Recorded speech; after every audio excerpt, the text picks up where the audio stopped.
Hello, everyone. If you like what I'm doing here, please consider subscribing, liking, and commenting. It would really help the channel out quite a bit. Thank you very much.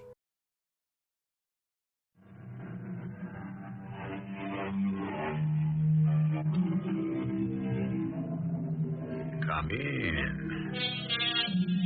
Welcome. I'm E.G. Marshall. The mandrake is a plant with a darkly colorful history. In ancient times, it was used as a narcotic for healing bones and as an anesthetic. It was also considered to form the basis for an excellent love potion. But there was just one problem. When torn from the ground, so folklore has it, it would emit such a piercing scream that any living mortal hearing it went mad or died. What was that? Inspector, we must go to the manor at once. I'm afraid we may be too late. You think someone else has been lured to his death? Yes. That's just an old wives' tale, Inspector. I say those people are being murdered.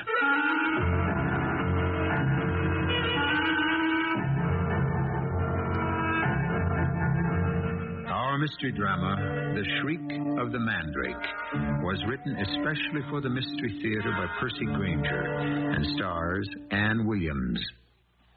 I'll be back shortly with Act One.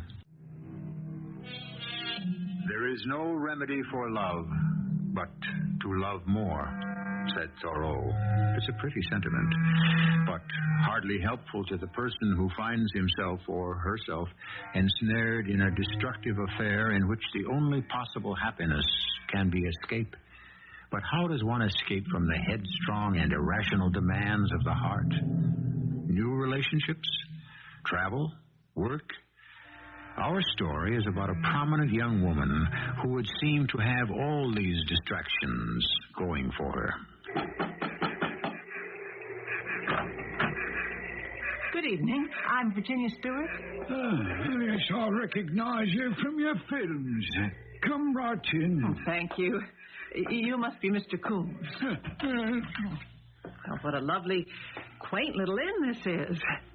You know, this is my first tripting. Your room is upstairs. That's all the baggage you have. Yes. Well, I never thought a film star would travel so light. All right, follow me. I suppose the rest of the cast and crew has already arrived. They've gone to dinner in the village, all except that William Boyer all the women drool over. He ain't arrived yet. Well, we drove up together from London. Oh. So where is he then? He's gone to have a look at the old manor where we'll be making the film. By himself? Yes. Oh. If he knows what's good for him, he won't stay there long. Why? Here's your room, the bath's at the end of the hall, and sorry for the inconvenience. Oh, you're not happy we're here, are you? No, I'm not. This was a peaceable place before you and your film crew showed up. Now we'll be overrun by all manner of curiosity seekers. Well, it should be good for business, at least. Well, there's more to life than business. Hello. May I come in? Oh. I'm sorry, I didn't mean to startle you. I'm Denton Norris. Oh, the author of our marvelous script. And the marvelous book from which the marvelous script was made. Well, you'll excuse me. He's a charming fellow. Who is he? Mr. Coombs. He runs the inn. Aren't you staying here? No, I guard my solitude. I've taken a room in the village. I was just driving about, and I stopped here in hopes of meeting you. Oh, will you forgive me if I unpack? Oh, should I go? No, please stay. I'd rather not be left alone. This English countryside can be pretty gloomy. I promise to set my next script on the French Riviera. Mr. Norris, is there something the matter with the house where we're filming? Wicklow Manor? Mm-hmm. Oh, yes. Thanks to our director, Jake Weller's grim sense of humor, we are shooting in a house that apparently is possessed. You mean haunted? It seems the original resident, a Thomas Foxgrove, was jilted by his mistress some 4 centuries ago. In revenge, he tricked the lady into plucking a mandrake root to make a love potion for her new beau. The mandrake shrieked, as mandrakes are reported to do, and the poor lady went dutifully mad. Thomas Foxgrove, in remorse, threw himself to his death from the tower which is attached to the house. Oh, dear. Anyway, ever since then it's been claimed that Thomas's ghost haunts the place, enticing poor souls to their deaths in the same grisly manner. And people have actually died? Oh, yes, about half a dozen all told, I believe. And always, so the legend goes, the mandrake's shriek is heard to echo across the moors. If you ask me, I'd say the story's been exploited by persons looking for a convenient way to do in their enemies. You were seeing a lot of William Boyer in London, weren't you? What? Oh, yes, he likes to be on intimate terms with all his leading ladies. Oh, and you? I made it clear to him I'm here to work. The last thing I want now is an emotional attachment. In that case, you have nothing to fear from the legend of Wicklow Manor. Why? Well, apparently the only people vulnerable to the ghost's suicidal invitation are those unhappy in love. Oh. Something wrong? No, nothing. Oh, but something in your suitcase there, that photograph. It's only... I didn't know it was there. It's just the sort of thing he would do. That's a handsome man. No, I'm afraid the photograph doesn't tell the full story. He's your boyfriend? Was. You don't sound very convinced. Well, Larry is the kind of person one can't easily forget. He was demanding, self-centered, ruthless. But utterly charming. Yes. I think I know the type. Impossible, but irresistible. Worst of all, he was impossibly jealous. Oh, please, let's talk of something else. Oh, I am so nervous about starting this new film. I've never worked with Jake Weller before. Is he anything like his reputation? Well, if you like to play poker and shoot pool, the two of you will get on just fine. Oh, Mr. Norris, I think you've written a beautiful script. It's rare, even in this day and age, to find a story in which the heroine controls her own destiny. Well, thanks. I try to keep up. Well, I'm the one who owes you thanks. It was your script that finally gave me the courage to confront Larry. I guess I'd known all along it could never work out between us. And his kind is incapable of forming genuine attachments. But he's so passionate and persuasive. Miss Stewart, are you in there? Who's that? Sounds like Jake Weller, our director. I'll get it. Hello, Jake. Denton, what are you doing here? Oh, I came by to introduce myself to Miss Stewart. Inspector, come on up. I've got 2 of them. Inspector? Jake, what's wrong? It looks like we're going to have a delay in our shooting schedule. Oh, in here, Inspector. This is Denton Norris. He wrote the script, and that's Virginia Stewart. She's an actress. This is Inspector Havisham. He's the local constabulary. Well, is something wrong? William Boyer is dead. What? What happened? It appears to have been a suicide, Miss Stewart. Suicide? William Boyer? He was found at the base of Wicklow Tower. He fell? So it seems. Miss Stewart, Mr. Weller says that you and Mr. Boyer drove up together from London. Yes. You were probably the last person to see him alive. What sort of spirits was he in? Oh, he was very excited about starting work tomorrow. What about his personal life? His personal life? Well, anything that might possibly have been a source of frustration? No. I'll tell you exactly what happened, Inspector. He was murdered. An athletic guy like Boyer wouldn't slip. And he was too healthy-minded to take his own life. Murder is, of course, a possibility. Mr. Norris, did you know the deceased? Well, Boyer starred in my last script, but I don't kill people for failing to understand my characters, Inspector. Can you account for your Whereabouts in the past 2 hours, Mr. Norris? Well, I've been with Miss Stewart for perhaps 15 minutes. And before that? I was driving about the countryside. Alone? Yes. Did you stop anywhere? Is there anyone who might be able to verify your movements? Why, no, Inspector. There isn't. Mr. Weller, is there anyone else connected with your company? No, the rest of the cast and crew were all with me at dinner in the village. Inspector, who found William's body? Mr. Perkins. He's a retired ornithologist. He was in the woods near the manor, making tape recordings of the birds there when he heard a piercing shriek from the direction of Wicklow Manor. Went to investigate and found the body. Well, did Mr. Perkins get a recording of this shriek? He did. He gave it to me here in his tape machine. Could we hear it? Certainly.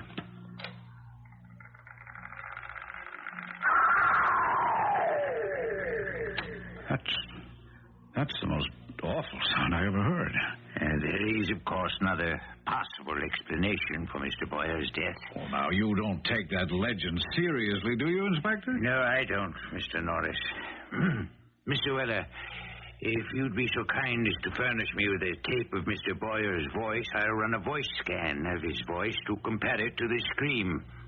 If the scream came from the deceased's throat, I'll presume suicide. If not, I presume murder. Yeah. Good evening. Oh, it's terrible. Now, what are we going to do, Jake? Yeah, we'll hold a memorial service tomorrow morning and begin shooting in the afternoon. Begin shooting? How can you? Simple. We'll film around Boyer's scenes until we come up with a replacement. I believe you would have preferred James Caddell in the role all along, wouldn't you, Denton? See you in the morning. How can he be so callous? Oh, he's covering Virginia. Jake liked Bill Boyer a lot. He wasn't much of an actor. Oh, forgive my saying so at a time like this. But he was one heck of a man. Jake sometimes gets the two confused. What do you suppose could have happened? I don't know. But I sure am glad the script I wrote only calls for daytime shooting.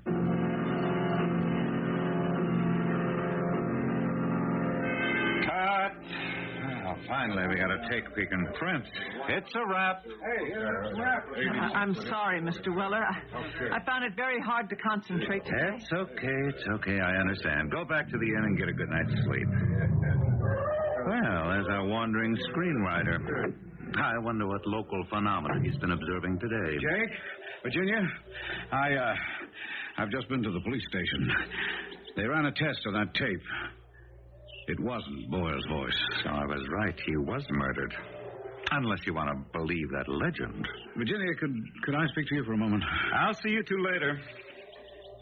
Virginia, there's something I think you ought to know. What is it? It was publicized that you were seeing a lot of Boyer last week in London, wasn't it?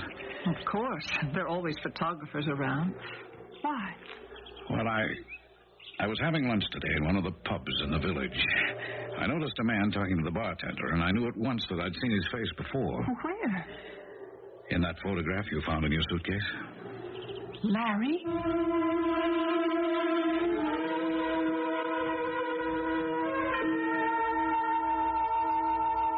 If Virginia Stewart had come to England hoping to close the book on the previous chapter of her life, it would appear she has not been successful. One of the main characters, it seems, has no intentions of retiring quietly from the scene. Yet Virginia is determined to have him out of her life once and for all. At least, that's what she says. I shall return shortly with Act 2. An old English manor house with its very own ghost. A ghost reputed to have the ultimate persuasive power, that of enticing certain suggestible persons to their deaths. A young woman attempting to put behind her an unhappy love affair, One man dead in the precise manner prescribed by legend. Another man fleetingly glimpsed who might be the woman's estranged lover. We enter Act 2 with a number of possibilities. Oh, Mr. Norris, you have to be mistaken. It couldn't have been Larry you saw. Virginia, I don't forget faces. Observing people is second nature to me. But Larry is in California. Besides, you only saw his photograph. Look, be honest with me. Is the photograph a good likeness? Well, yes. And is this the sort of thing he would do, follow you like this? No, he's not the kind to give up easily, Mr. Norris. He's very proud. When I told him our relationship was over, he reacted as if I'd insulted him. Then he tried to ply me with doubts. He told me he was in my blood, that I might hate him, but I would never stop loving him. And? I don't know. It was never easy with Larry, but it was never boring either. If he really is here, Mr. Norris, I don't know what I'm going to do. I never thought he'd go so far as to follow me to England. Would he go so far as to commit murder? You think he might have had something to do with William's death? Virginia, you told me yourself he was insanely possessive. I didn't say insanely. And it was in the society pages of all the London papers that you and Boyer were seeing each other. Yes, but there was nothing romantic about it. Larry wouldn't have had any way of knowing that. I even remember reading an interview you did in the Morning Telegraph, in which you stated you thought your working relationship with William Boyer was going to be better than any of your previous male co-stars. Now, what kind of effect would a statement like that have had on Larry? But the inspector said it was suicide. The scream on that tape recorder didn't come from Boyer, remember? That means it had to come from someone else. Or something else. Now, you don't believe Thomas Foxgrove's ghost really inhabits that tower, do you? I went up there today. Virginia, Jake gave specific orders that no one was to go into that tower until we had the film. I know, but I couldn't resist. Something seemed to draw me there. There is something up there. I felt it. Well, you were foolish to go. I stood there in front of the French windows where William must have stood just before. I felt my gaze being pulled down. Oh, you were just dizzy, that's all. That tower's 5 stories high. I kept thinking of the legend, that only those who were unhappy in love were vulnerable to the spirit's influence. I see. Part of you is sorry that you left Larry. The man you saw in the pub. Did you speak to him? No. Well, I want to know if it was Larry. Virginia, let's go back to your room and get that photograph. Then I'll drive us into the village and we can show it to that bartender.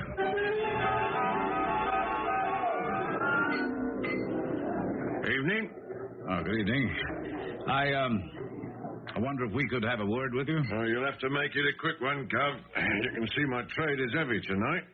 Well, I had lunch here this afternoon, and I noticed you talking to a gentleman. He was about my height, but very swarthy. I talked to a lot of people. We have his photograph here. You recognize him? He was wearing a tweed blazer with a dark turtleneck. Yes, a well-dressed chap. Had on a fancy cologne, too. It was the same man as in the picture? Yeah, I'd say so. Not likely to forget those eyes. And do you remember what you were talking about? Well, he just dropped round to thank me. He'd been asking me about places of interest here in the Shire. Oh, this wasn't the first time you'd seen him then. Oh, no. He'd been in a couple of days ago, making all manner of inquiry. But he's not from these parts. No?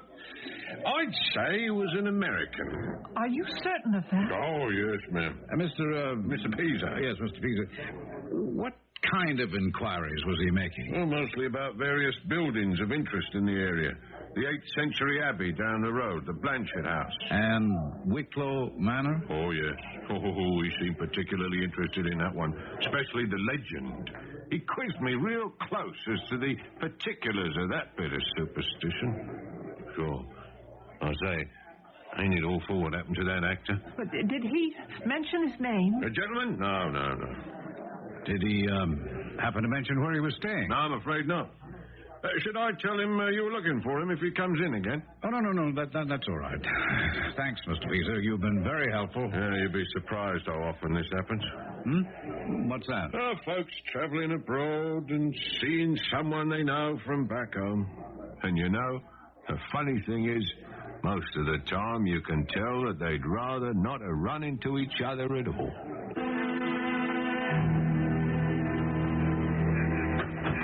You want me to take you back to the inn? In a minute. I need some air. Oh, it's cold. Virginia, what do you think? But did you tell Inspector Havisham about this? No. I thought I should tell you first. What do we do now? Well, I think you know the answer to that as well as I do. Turn this photograph over to Inspector Havisham and tell him everything. And just what is everything? If what you've told me about Larry is true, he has not only the motive, but the temperament to have killed William Boyle. Well, that's a lie. No, Larry would never do such a thing. Look, Virginia, I know. Now, how can you possibly think you know him on the basis of a few words I spoke in anger? It seemed to me you were anything but angry, that you weighed your words pretty carefully. Oh, it's my fault we broke up. I should have been willing to give it another chance. Larry knows that. He knows I'll be back. So why should he want to kill anyone, even if he were capable of it? Nevertheless, if he's here, we have an obligation to inform the police. Yes. Well, now that's the key word, isn't it, Mr. Norris? If. You showed the photograph to Mr. Peter yourself. You saw his reaction. Yes, I did. Didn't I? That was very nicely executed. What? Well, how do I know you didn't just plan this all out in advance? Now, why would I want to do a thing like that? All my life, everyone has always thought they knew what was best for me. Every man I dated wanted to improve my mind. You know why I love Larry? Because at least he accepted me for who I am. Sometimes that's not enough. Even my closest friends never understood. I was always having to justify and apologize. Well, I am tired of doing that. And I won't listen to you, a perfect stranger, stand there and presume to tell me my own mind. I want to go back to the inn.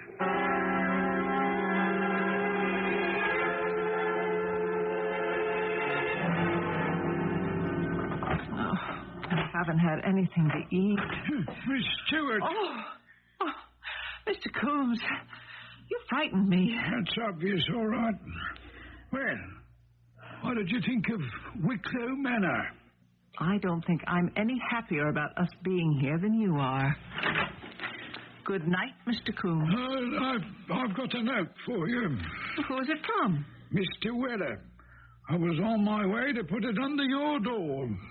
Oh, he wants to see me. That's right. His room's down the hall. Number 11. Come in. Mr. Weller? Come in, Miss Stewart. Close the door. Mr. Coombs gave me a note. Is something the matter? He's a character, isn't he? He obviously despises every one of us. Well, at least you know where you stand with someone like that, don't you? What do you mean? You don't think a great deal of me, do you? Well, I've always admired your work as a director. But as a person? I don't think I've met you yet as a person. I see things that perhaps you wouldn't give me credit for noticing, Miss Stewart. Mr. Weller, I'm very tired. And I could see that you didn't think much of the way I reacted to the news of Bill's death. Well, Mr. Norris enlightened me. Norris? Mm-hmm. What did he say? You're just not the type given to displays of sentiment. That's true. I don't wear my heart on my sleeve. No, excuse me. Would you care for a drink? Oh, no. Oh, thank you. I don't drink while I'm working. Yes. You have that reputation. What? Of turning into something of a cold fish when you're involved in a film. I have that reputation. You save all that famous Virginia Stewart appealing innocence for the cameras, don't you? You're pretty cold-blooded, Miss Stewart. In fact, I'd say we're two fish from the same pond. I think we understand each other. And I think we'll get along just fine. Is that all? There's something else we have in common. What? We're both responsible for Bill's death. What? Me, because I chose Wicklow Manor, knowing full well the truth about the place, and you, because Bill was in love with you, wasn't he? You don't really believe that legend, do you? I'm a romantic at heart, Miss Stewart. Much as that may surprise you. I believe in a great many things. Will you come with me to the tower? When? Now. Two cold-blooded fish like us shouldn't be frightened, should we? Why? I have to, Miss Stewart. I have to find out for myself if there really is a ghost there. If I really am partly to blame for Bill's death. I think you've had too much to drink. There's another reason, too. Oh, what's that? I'm very attracted to you, Miss Stewart. I'd better go. No, Virginia, wait. Look, I'm a very lonely man. Good night, Mr. Weller.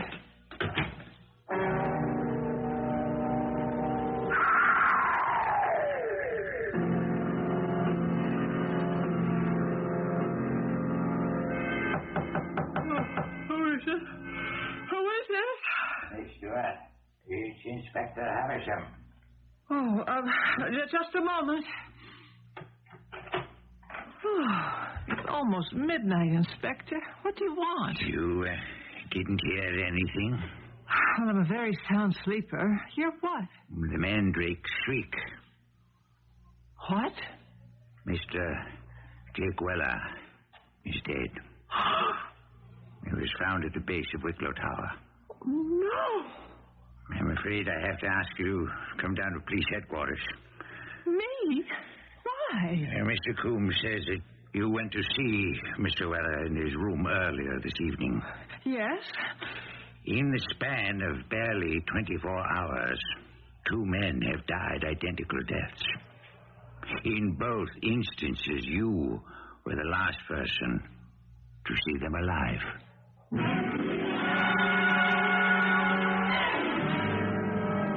Someone once said that we are fascinated by the mystery of a detective story because we are all full of crime, only we don't dare. Could it be that we're fascinated by the ghost story for a similar reason? That no matter what the scientific bent of our minds, in our inmost souls, we're all as full of superstition as our primitive ancestors. Of course, at this point, we still don't know which kind of story we're dealing with, detective or ghost. We shall find out when I return shortly with our final act. Be kind to the people you meet on the way up, because you never know who you might meet on the way down. That's an old show business maxim. We have no way of knowing if Jake Weller's and William Boyer's conduct during their rise to fame was exemplary, but more to the point, we don't know who they met on the way down, or rather, who or what they encountered at Wicklow Tower that precipitated their untimely falls. Inspector Havisham has taken Virginia to police headquarters and has sent for Denton Norris. Inspector, I came as quickly as I could. Your man told me what happened. Sorry to have to arouse you at such an unseemly hour, Mr. Norris. Oh, Virginia, what are you doing here? The inspector thinks I'm the murderess. I didn't say that, Miss Stewart. But you were the last person to see them alive, so far as we know. You saw Jake after I left you out? He asked me to come to his room. He wanted to talk. About what? A number of things. I can't remember. He was drunk. Drunk? Well, just a little, I think. Well, there's your explanation, Inspector. If Jake was drunk, he probably lost his balance and fell. Perhaps. But we aren't dealing with one murder. We're dealing with 2. Miss Stewart, forgive my having to ask this, but Was Mr. Weller interested in you romantically? No, of course not. You're absolutely certain of that? Well, he did say he was lonely. I see. Oh, now, Inspector, you're not trying to manufacture another disillusioned lover for the tower's ghost, are you? Legends do have a way of being self-fulfilling, Mr. Norris.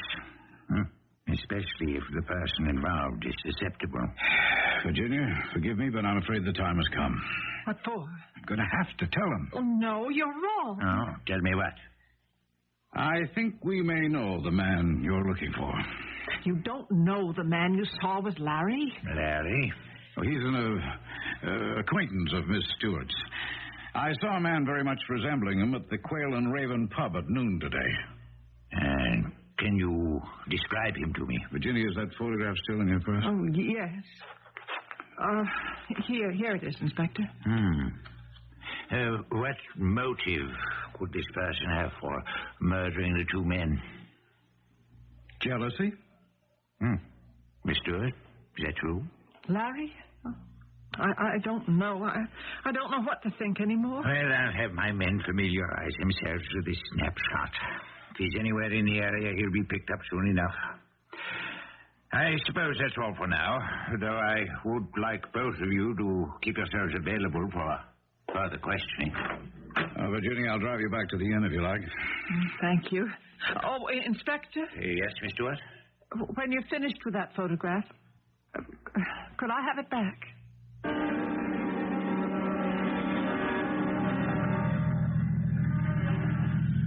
Well, I guess they'll have to cancel the film now. I don't care.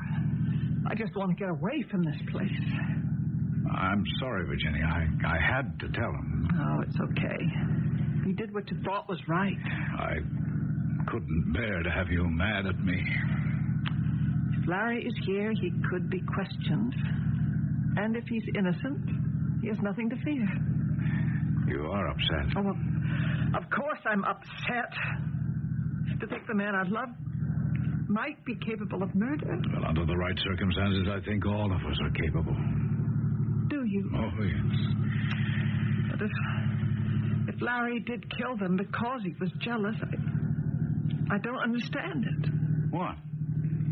Well, I've spent as much time with you as anyone. If Larry is watching me, why hasn't he tried to kill you? I haven't gone to the tower.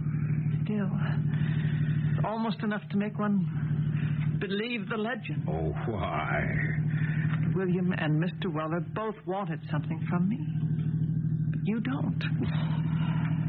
Mr. Norris, I want to apologize for my outburst this afternoon. I had no right to lose my temper. It's all right. I should have been more tactful. No. Oh, your suspicions are very honest. You've been kind to me. I need that just now. Oh. What's the matter? Darn, I meant to take that turnoff we just passed. Why? To approach your inn from the other direction. Well, I mean, this way we'll go right past Wicklow Manor, and I shouldn't think you'd want to see it now in the middle of the night. I'll just back up. No, don't. Look, you can see it from here. Now, Virginia, you're only going to scare yourself. Mr. Norris, I want to climb that tower. Oh, don't be silly. No, I couldn't get back to sleep now. Not after what's happened. Why? I can't stand this uncertainty. I think I'm being driven mad. If it is Larry, I want to know. There is one way we could find that out. How? If I went up that tower alone. No. I have a revolver back in my room. No, Mr. Norris, it's too dangerous. I wouldn't think of letting you risk that. Please. Now, you must get me back to the inn right away. All right. But I'll call on you first thing in the morning to make sure you're okay. No. Now, you mustn't see me anymore. Why not? Look, if Larry is here, if he is watching me, he could draw the wrong conclusion. He might think you've taken a romantic interest in me as well. I couldn't ever forgive myself if anything should happen to you. Virginia... Now, please, start the car. Don't you realize that your life is in danger? No, please, Virginia, I started to tell you yesterday that I was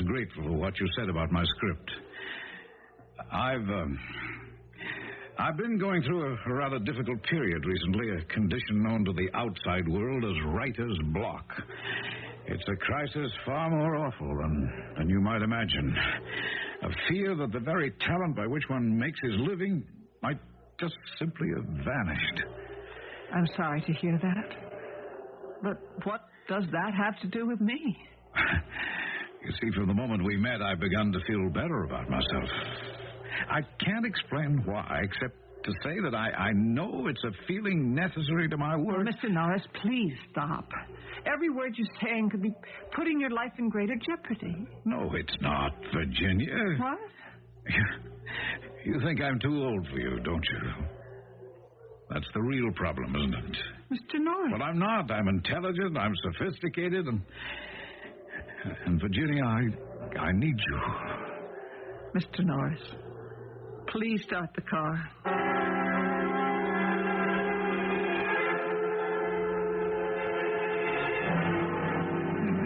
Where's my key? Miss Stewart, finally you're back. Thank you, Mr. Coombs. I must have left my outside key upstairs. I suppose you people will have to stop making that film now, won't you? Now that you lost your leading man and your director. Well, that should make you very happy, shouldn't it? Does indeed, Jim. I'm sorry if I woke you up. Oh, that's all right. I've been waiting for you. You have? You had a caller. A caller? At this hour? That's right. He came by to see you shortly after you left with the inspector. It was a man? Yes. What was his name? Well, he wouldn't say, but he left a message. He said he wanted to speak to you, and that he would be waiting in the room at the top of Wicklow Tower.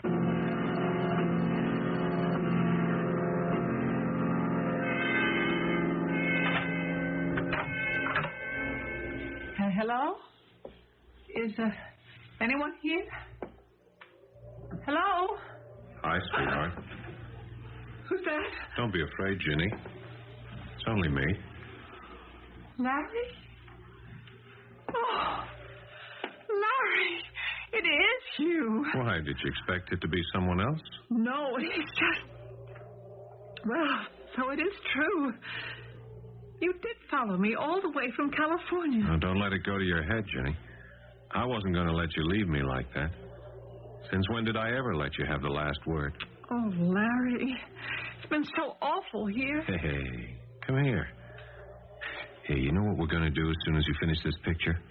We are going to take off through Europe just like gypsies, huh? Just the two of us. What do you say to that, huh? Larry, I told you it was over. But why? Now, don't use that tone of voice on me. I mean it. Like you meant it all those other times? Hey, I don't blame you. It was my fault. I was behaving like a madman. I'd have left, too, but that's all over now. Is it, Larry? Well, for how long? I mean, we just go round in circles. We exhaust ourselves getting nowhere. But we live, don't we? I'll tell you what you want, sweetheart, and I'll tell you why you want it. You want a nice, stable, and predictable relationship so you can devote all your energies to your career. What do you mean? Because deep down, you don't like people. They frighten you. You prefer to deal with them as professionals, not as human beings. I don't think that's true. Of course it's true. You know it is. And that's what attracts you to me and repels you. Because I won't let you get away with that. I make you look me in the eye. Larry, why did you have to come here? Just tell me how much longer you'll be here so I can make our plans. The film will probably be canceled. What? Or at least delayed. Why? 2 people have been killed. Killed? What happened? They fell to their deaths from this room, from those French windows over there. Oh, no wonder you're so scared. Larry, why did you ask me to meet you here? This place is supposed to be haunted, huh? You know about that? Sure, I've been here for 3 days. I got the whole story from a bartender in town. Oh, but why? It was a test. 2 weeks ago, you swore you never wanted to see me again, yet now you're willing to come to me in a supposedly haunted tower at midnight. Larry, Do you know anything about those murders? Of course not. No, I want the truth. Angel, why should I kill anyone? If I did, I'd have to go to jail, and then we really would be separated. We're separated now, Larry. Say that again. What? Say that again. If you really mean that, repeat it. Don't look at me like that. Come on, Jenny, let's go down, huh? Let's get out of here. You'll feel better once we're out of this room. I mean, if your film has been canceled, we can leave for Europe in the morning. No, we can't. Why not? Well, the police don't want me to leave yet, and they want to speak to you, too. To me? What for? Well, Mr. Norris, the screenwriter, saw you in a pub this afternoon. The police know I'm here? I gave them the photo you put in my suitcase. But it'll just be a routine. That was foolish. I mean, don't you see what this means? They'll ask me to account for my movements, and how can I do that? And of course, they'll think I killed Boyer and Weller. How did you know who was killed? I didn't mention their names. Look, don't start playing detective with me, sweetheart. We're getting out of here tonight. You did kill them, didn't you? Come on, let's go. No. Jenny. Don't come any closer. You know that if I can't have you, then no one will. But I can't spend the rest of my life doing away with every man you give the green light to. What's that in your hand? Just a tape recorder. I'm afraid we're going to have to wake up the good inspector one more time. No! All right, Larry, hold it right there. What? Mr. Norris! I've got news for you, sir. The good inspector is already awake. Be careful. The good inspector is also armed. Inspector, how did you know that? You have Mr. Norris to thank for saving your life, Miss Stewart. Mr. Norris? I went back to your inn, Virginia. Mr. Coombs told me about the message and said you'd come here, so I called the inspector at once. What made you go back? Well, as I was driving back to the village, I began to think about my outburst, and I realized if my feelings for you could make me act foolishly, your feelings for Larry could do the same. And I had a feeling that the night was not over yet. Now it is. Yes. Now it is.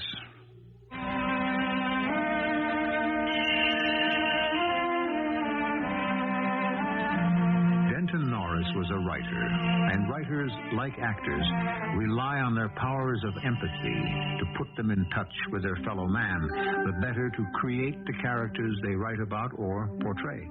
In this case, empathy was also responsible for saving Virginia Stewart's life.